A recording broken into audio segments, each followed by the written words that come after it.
রাজশাহীতে জমে উঠতে শুরু করেছে আম লিচুর বাজার। নগরীর বাজারগুলোতে ক্রেতাদের ভিড় লক্ষ্য করা যাচ্ছে।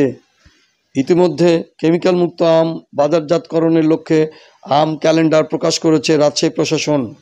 ক্যালেন্ডার অনুসারে 15ই মে থেকে সব ধরনের গুটি আম সহ অন্যান্য জাতের আম গাছ থেকে নামিয়ে বাজারজাত শুরু করেছে চাষিরা।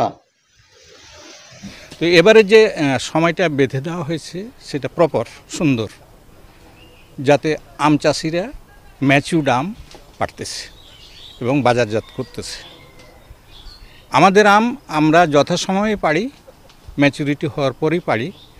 আজকে যে আমটা পাড়ছি সেই আমটার নাম হলো গুঠি আম। গুঠি আমের নাম হলো সাগরিকা। রাজশাহী বিভাগের আম উৎপাদনকারী জেলা হিসাবে পরিচিত রাজশাহী, চাঁপাইনবাবগঞ্জ ও নওগাঁ তিনটি জেলাতেই আমের বড় হাট রয়েছে। এর মধ্যে রাজশাহীতে আমের সবচেয়ে বড় হাট রয়েছে পুঠিয়া উপজেলার বানেশ্বরে। তবে রাজশাহী নগরীর সাহেববাজার, স্টেশন বাজার, কোর্ট বাজারে আমের বাজার রয়েছে। সেখান থেকে রাজশাহী সহ দেশের বিভিন্ন জেলা থেকে ভালো জাতের আম কেনার জন্য ভিড় করে থাকেন ক্রেতারা। আলহামদুলিল্লাহ, দাম দৃষ্ট কম আছে, 50 টাকা কেজি, 60 টাকা কেজি আম, খারাপ না।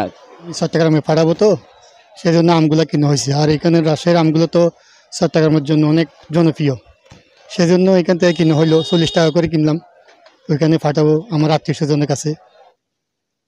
আম ব্যবসায়ীরা বলেন, এই বছর ফলন ভালো হওয়ায় আমের দাম কম রয়েছে। তবে লিচু কম ধরায় এবার লিচুর দাম বেশি। এবার লিচু আপনার কম, গাছে কম ধরেছে, এবার দাম বেশি। আমরা গতবার এই লিচু বেচলাম 300, 250, এবার সেই লিচু বেশি 500 টাকা শ।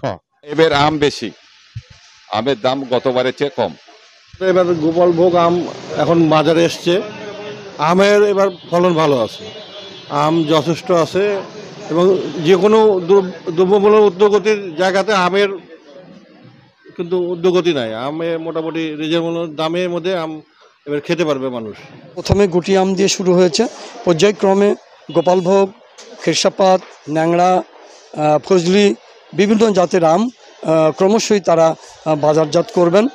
এখানে বিক্রেতারা আমাদের জানিয়েছেন যে এবার প্রচুর পরিমাণে আমের উৎপাদন হওয়ায় গত বছরের তুলনায় এবার আমের দাম খুব কম, আমের আমদানিও বেশি আছে।